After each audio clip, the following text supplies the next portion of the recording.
welcome. I'm Asuma Katauka and you are watching NewsX World. Let's take a look at some of the top stories. Ukraine's foreign ministry has warned Belarus against reckless provocations during the upcoming joint Zapad military drills with Russia. Meanwhile, Kyiv has also urged European partners to stay vigilant as President Volodymyr Zelensky accused Moscow of blocking a possible summit with Russian President Vladimir Putin.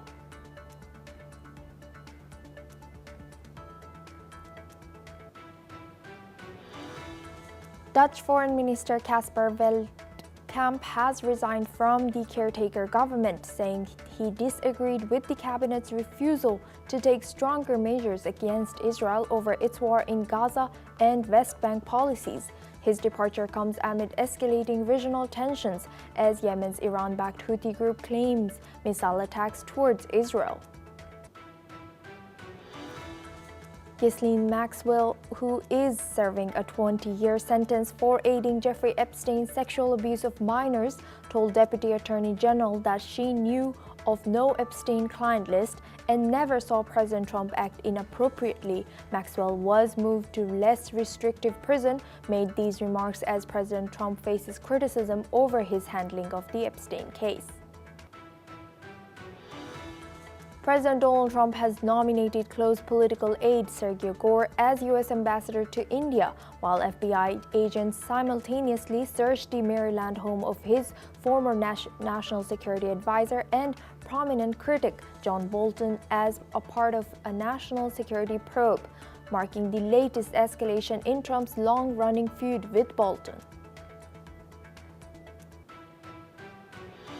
France summoned Italy's ambassador Emanuela Alessandro after Deputy Prime Minister Matteo Salvini mocked President Emmanuel Macron's support for Ukraine and made upsetting remarks. Paris has called the remarks unacceptable, warning they undermine the climate of trust between the two countries despite their recent cooperation.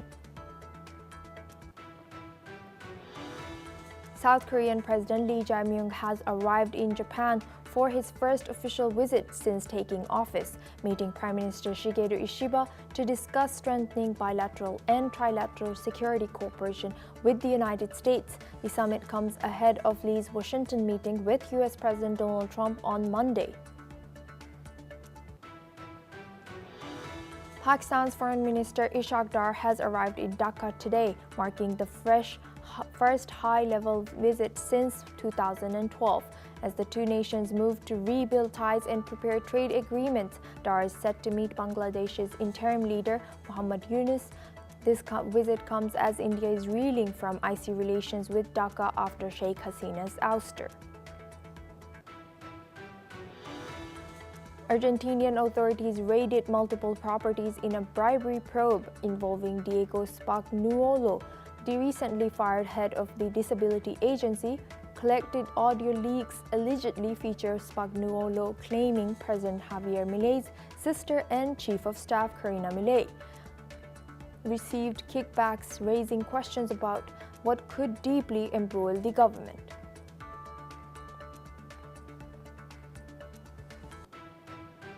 Russia has announced that its forces have taken control of multiple settlements, while Ukraine has reported successfully repelling several Russian offensives on the same day. The Russian Ministry of Defense has said that between August 16 and 22, Russian troops captured 9 settlements in the Donetsk and Dnipropetrovsk regions. The ministry has also added that Russian forces carried out 6 cluster strikes using precision weapons and unmanned aerial vehicles, targeting Ukrainian defense factories, energy facilities, oil refineries, and ammunition depots. Meanwhile, the General Staff of the Ukrainian Armed Forces reported that Ukrainian forces engaged in 107 combats along the front on August 22 to repel Russian offensives. In the Pokrovsk direction, Russian troops conducted 30 attacks, with 3 battles still ongoing as of August 23rd.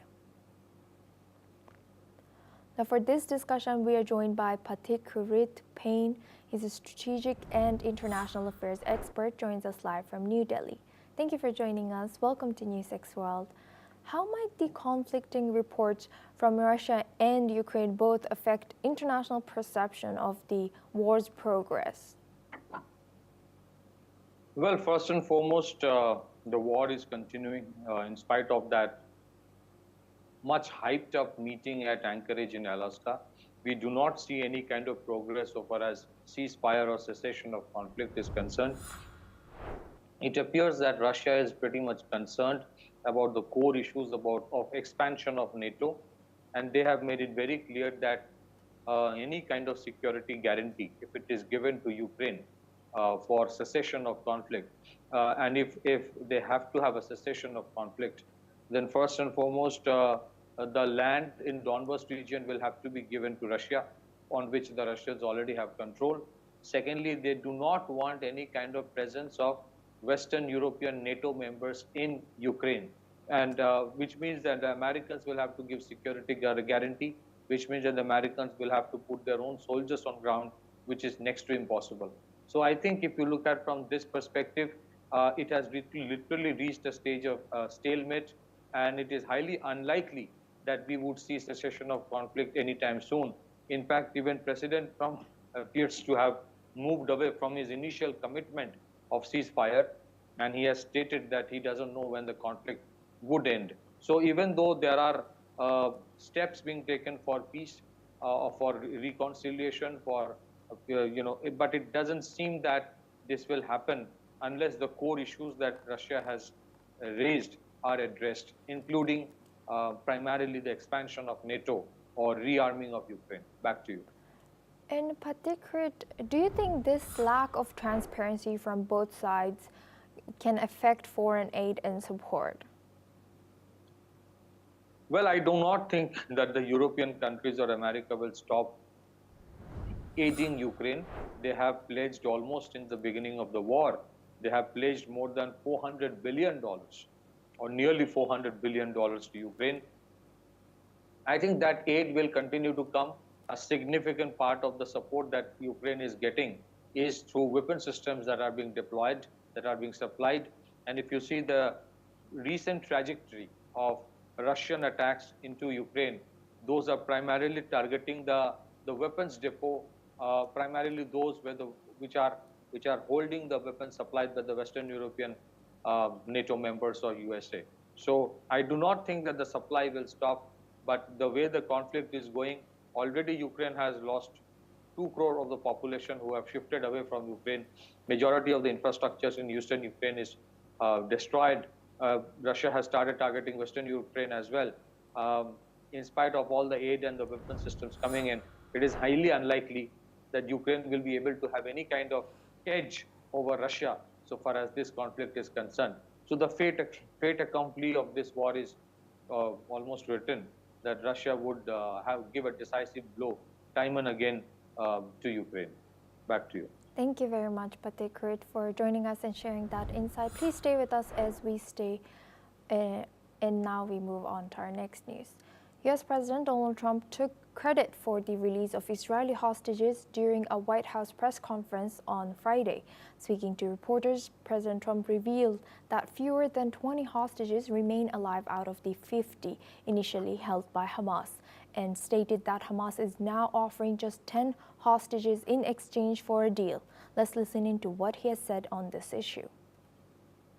Not all of them, and you have to understand, I'm the one that got all of the hostages out. You got a lot of people out. If it wasn't for me, they wouldn't be out. I worked with Bibi and I worked with Steve Witkoff, but if it wasn't for me, you would have all these hostages would most likely be dead right now. The situation has to end. It's extortion and it has to end. And we'll see what happens. I actually think they're safer in many ways if you went in and you really went in fast and you did it. And people can't forget October 7th, remember that. You know, I'm very proud to say I got the hostages out. You have hundreds of people that are living now because of me. And now we have that final little group of people. And Hamas knows that if they give them, that's probably the end of their lives. So it's not easy to get. But I got them out and did a good job. And we're doing everything we can to get the hostages. Meanwhile, Israel's hostage coordinator, Brigadier General Gal Hirsch, confirmed on Thursday that Israel believes 20 hostages are still alive, 28 hostages are confirmed dead, and 2 others are critically ill. Additionally, President Trump also voiced strong support for Israel's military plans, urging a full occupation of Gaza to ensure the safety of the remaining captives. Prime Minister Benjamin Netanyahu reiterated Israel's commitment to securing the release of all hostages while continuing military efforts to capture Gaza City. Despite ongoing ceasefire proposals, the situation remains tense as both sides prepare for negotiations. Now we go back to our guest discussion with Pathikrit Payne. He's a strategic and international affairs expert. Thank you, Pathikrit, for staying with us. Now, should a U.S. president publicly take credit for international hostage negotiations, especially during ongoing conflicts? Do you think such statements could impact diplomatic efforts further? Well, President Trump has a habit of taking credit for everything. He had claimed that he would stop the Russia-Ukraine war in a matter of one day when he was campaigning for presidential election. Several months down the line, he now realizes that it's not so easy. He has claimed credit for many conflicts, for stopping many conflicts, and some of those are terribly unsubstantiated. He even tried to take credit. He tried to appropriate credit for for stoppage or the ceasefire between India and Pakistan as part of Operation Sindoor, when India initiated targeting terror bases in Pakistan, and subsequently there was a short conflict. However, it was made very clear publicly by government of India that President Trump had nothing to do with the ceasefire. So in this case also, a lot of hostages still remain with the Hamas. President Trump has a habit of taking credit even if an inch of somebody moves from this side to that side. So it doesn't help. It doesn't help in the sense that he has created a habit of claiming more than what he actually delivers. So far as the issue of conflict between Israel and Hamas is concerned, I think that conflict is still going. I think casualties are still increasing, and I think that place or the whole of region is far from long-term peace or resolution of the issues. So taking these credits, he can take. That is his choice. But does it help in resolving problems? Absolutely not. Has it helped in solving the conflicts or probably a stoppage of conflicts? Well, temporarily, yes, in certain part, but the core issues do remain, and I do not think even the US administration can address those issues. Back to you. And as building on that, is Israel's strategy of continuing military operations while negotiating hostage releases, is it ethically and strategically justifiable? Well, in conflicts of today's era, there are no ethics. It is about what every country thinks is right. So I will keep aside the issue of ethics and morality here. So far as Gaza is concerned, I think the people of Gaza had a choice of creating a beautiful city-state, or from 2007 onwards, when Hamas was given the power to govern the Gaza city. But unfortunately, they took advantage of it to do all kinds of activities to prepare for major terror attacks. So ethics, if you look at from the perspective of ethics, then we have to go back to a long history. But I think this conflict, as it is taking shape right now, it is pretty clear that Gaza will now be controlled by Israel. We have to see how much people of Gaza are willing to accept that, or are willing to desert and disown the Hamas as an organization which controls them as of yet. But I think the whole of region is pretty sensitive towards what is happening between Israel and Gaza. And the bigger concern is how this would have a bigger impact so far as conflict between Iran and Israel is concerned. I don't think ethics has any place anymore. Terror attacks also are extremely unethical. So on the October 7, when Hamas orchestrated that major terror attack in Israel, they should have been aware of what Israel is capable of in terms of retaliations. I think the retaliations have continued for almost 2 years now. Personally, a lot of people do feel that this conflict should stop now. But I think the Israelis have a different viewpoint of what ideally should be done. I don't think that can be changed anyway. The Americans could not change it. And I think Yes. eventually we have to see what happens. Yes. But even many of the countries like Egypt are very, very reluctant Yes. to allow the people of Gaza to cross over the border and get into Egypt. So it is a humanitarian Yes. crisis. It is a crisis of security. Both are together going on. Where it will Yes. end, we absolutely don't know. We can keep on guessing, but I think this conflict is far from over. Back to you. Yes. Thank you very much, Patikrit, for joining us and sharing your insight throughout our news. Thank you very much. Now we move on.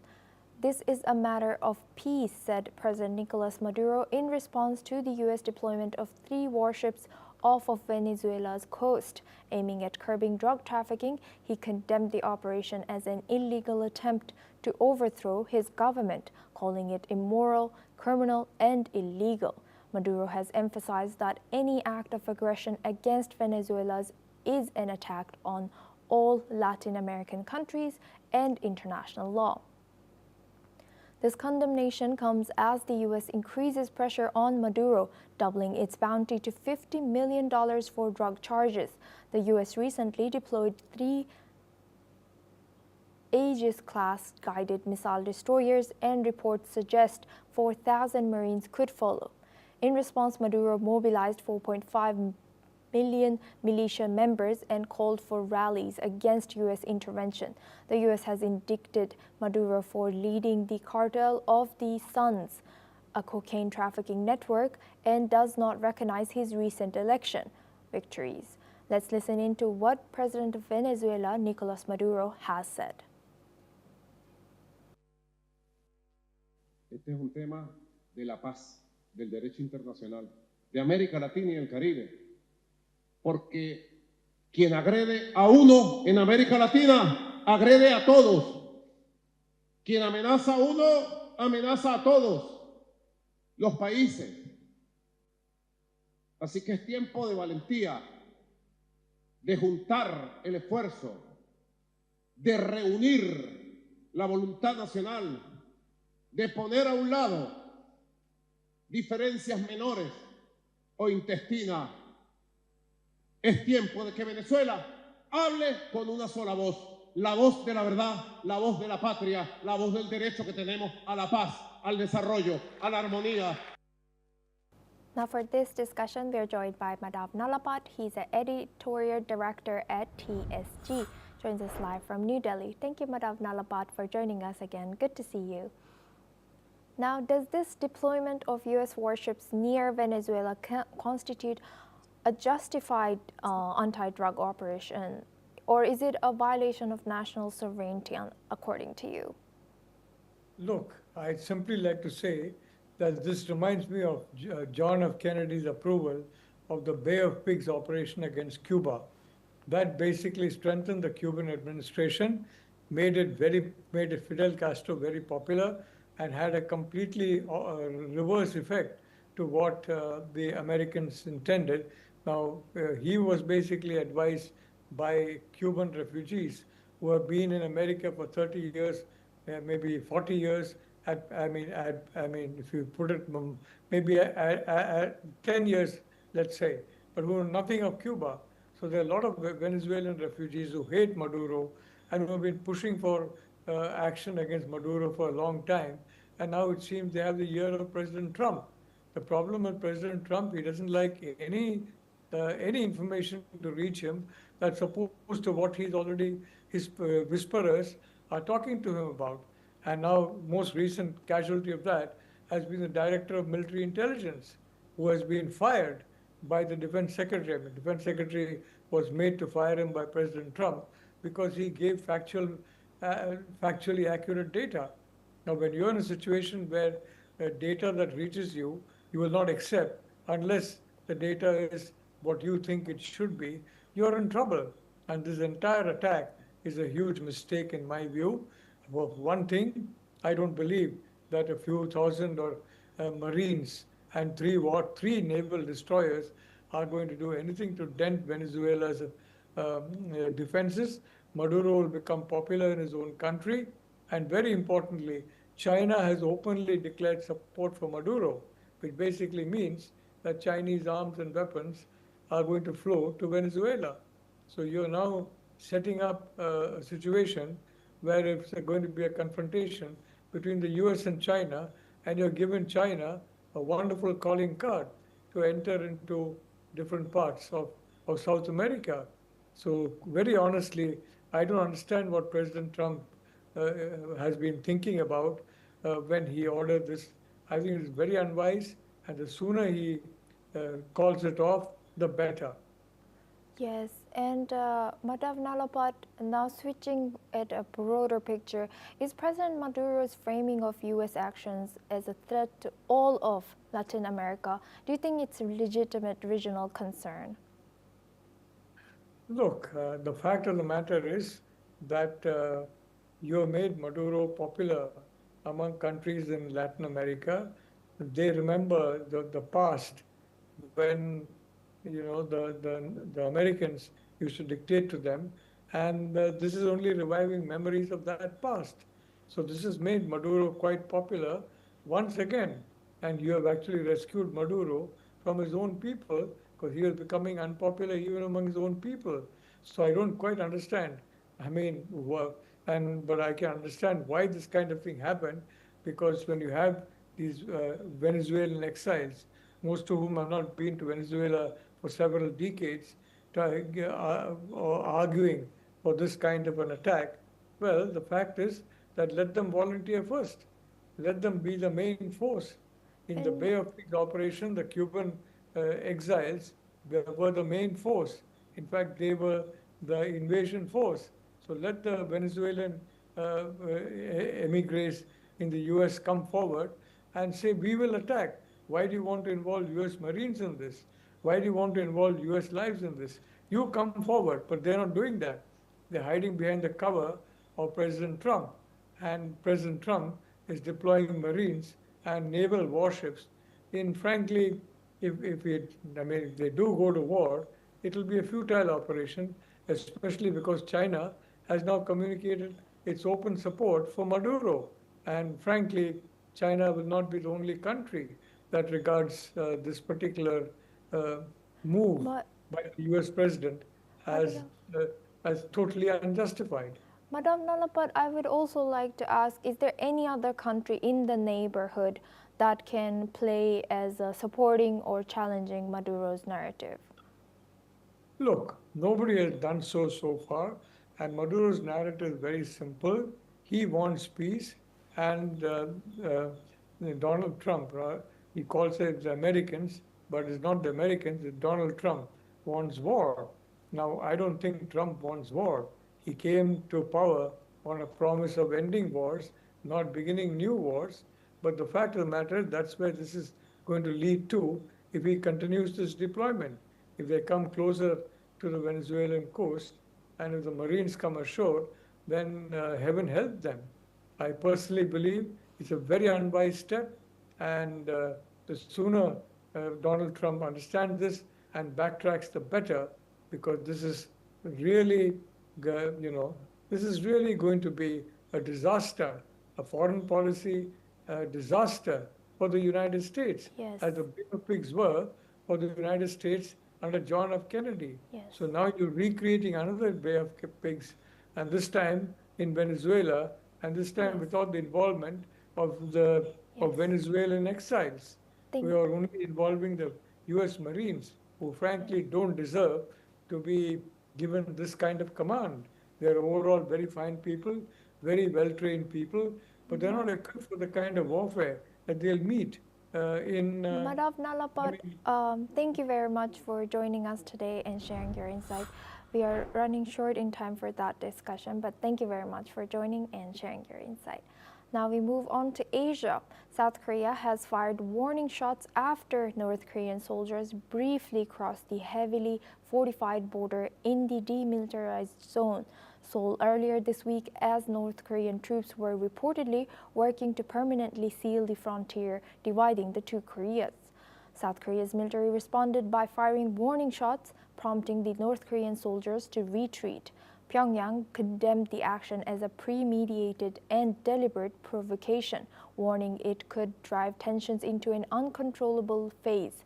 North Korea has also declared it will retaliate against any interference with its efforts to shut the border permanently, a move that began last year when it destroyed symbolic roads and rail links connecting the two Koreas.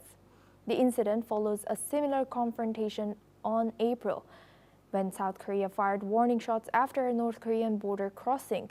South Korea's new president Lee Jae-myung has expressed a commitment to restoring trust and pursuing dialogue with the North Korea.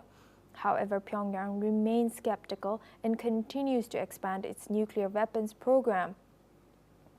Meanwhile, South Korea and the United States have begun their annual joint military exercises, which North Korea condemns as rehearsals for invasion, with both sides maintaining heightened military alert. Tensions on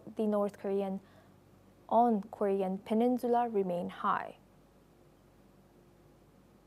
Now for this discussion, we're joined by Dr. Sanjay Kumar. He's a journalist at the Korea Herald, joins us live from Seoul. Thank you, Dr. Sanjay, for joining us again. Good to see you.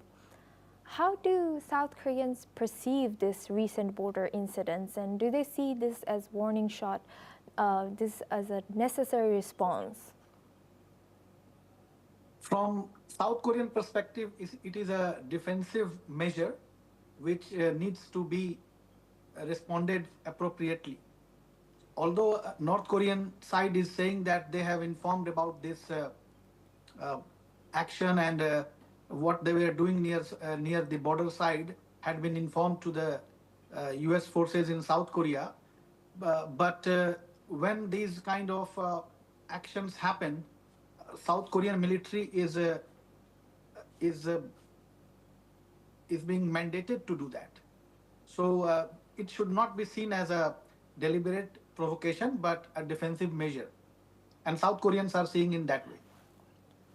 And Dr. Sanjay, what impact do joint U.S.-South Korea military exercises have on current inter-Korean relations with the current climate?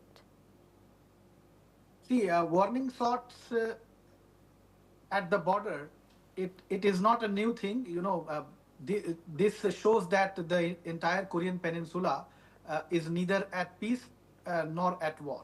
But in between, when these military exercises happen from the south, South and the U.S. collectively, North Korea has always opposed since decades, like I can say like 1960s, 70s, and it is ongoing. But this shows that the dialogue diplomacy of South Korea is not working in current circumstances, and North Korea's tone is the same as it was before. But from military perspective, deterrence is working, but dialogue is not. So this is the situation right now, because North Korea has once again reiterated that they are prepared to respond to any of the provocations the US ROK alliance is going to give. So situation remains the same, but from South Korea perspective, measured defensive action has to be justified. Thank you very much, Dr. Sanjay, for sharing that insight from Seoul. Please stay with us as we come back to you for our next discussion as well. Now, a tour bus carrying more than 50 people veered out of control and rolled over an upstate New York highway on Friday, killing at least 5 people and injuring dozens of others, authorities have confirmed. The accident took place on Interstate 90, part of the New York State Thruway, in Pembroke, New York, about 30 miles, 48 kilometers east of Buffalo, while the bus was en route from Niagara Falls to New York City. Multiple passengers ended up trapped in the wreckage and had to be extricated, while others were also thrown from the bus when it rolled over across the highway before coming to rest on its side in a ditch along the shoulder of the road, authorities have said. The driver, who survived the accident, lost control while the bus was moving at full speed, he said, causing the vehicle to career into the median and then flip over. No other vehicles were involved. Let's listen into what emergency care physician Jennifer Pugh and major New York State Police Troop Commander Andre Ray has to say. Hi, my name is Dr. Jennifer Pugh. I'm one of the Chief Service of Emergency Medicine at ECMC. Again, our team worked together to provide care for all 24 patients coming in. We currently have 20 of those patients actively receiving treatment, imaging, evaluation by the trauma service in the emergency department, and we likely have updates later. 2 went to I believe, the operating room, and we have several patients who went to the trauma ICU. But luckily, again, with the team, many of our emergency medicine physicians from our group on scene and those who joined us in the department, we were able to take care of all patients very quickly. And this afternoon on I-90 in the town of Pembroke, an absolute tragedy took place. And first and foremost, our thoughts, prayers, and hearts go out to those involved, their friends, and their family. At approximately 12:22 p.m. today, a tour bus owned by M&Y Tour Inc. out of Staten Island was carrying 54 people in total. 2 of those being operators and employees of the bus company, 52 being passengers. The passengers range in age from 1 to 74 years old. While heading eastbound just before exit 48A, the operator lost control of the bus, exiting the roadway and rolling the tour bus. Tragically, multiple people were ejected from the bus, with 5 people deceased at the scene. Now for this discussion, we go to Dr. Sanjay Kumar. He's a journalist at the Courier Herald. Thank you, Dr. Sanjay, for staying with us. What more can you tell us about this tragedy that hit New York? Asuma, it is a heartbroken story which is coming out from the US. The victims composed of not only the US citizen, but also Philippines, India, and the Middle East. It is like a multinational disaster, we can say. It's a tragic incident. But as far as I am concerned, the speed, like high speed, and the distraction of the driver has led this accident. But authorities are really working very hard, as we can hear from your guest as well right now. Really, it is a heartbroken story, and 3 helicopters had been used to evacuate almost 40 people with broken legs, arms. It is really a disappointing and tragic incident which is being reported. It is high time to stand with the families of those tourists who had lost their lives and those who are still hospitalized. We can only wish quick recovery, and only investigations can say that what exactly happened. But to save these kind of incidents, to protect people from such mishappenings, there is a high need. There is a really immense need to train the drivers in very unexpected situations when the speed is very high and there is a high probability of a distraction. So people across the world are seeing in that way. Yes. Thank you very much, Dr. Sanjay, for sharing that. And we share condolences for the victims here. This is all we have time for. We will continue to bring you more news updates from around the world.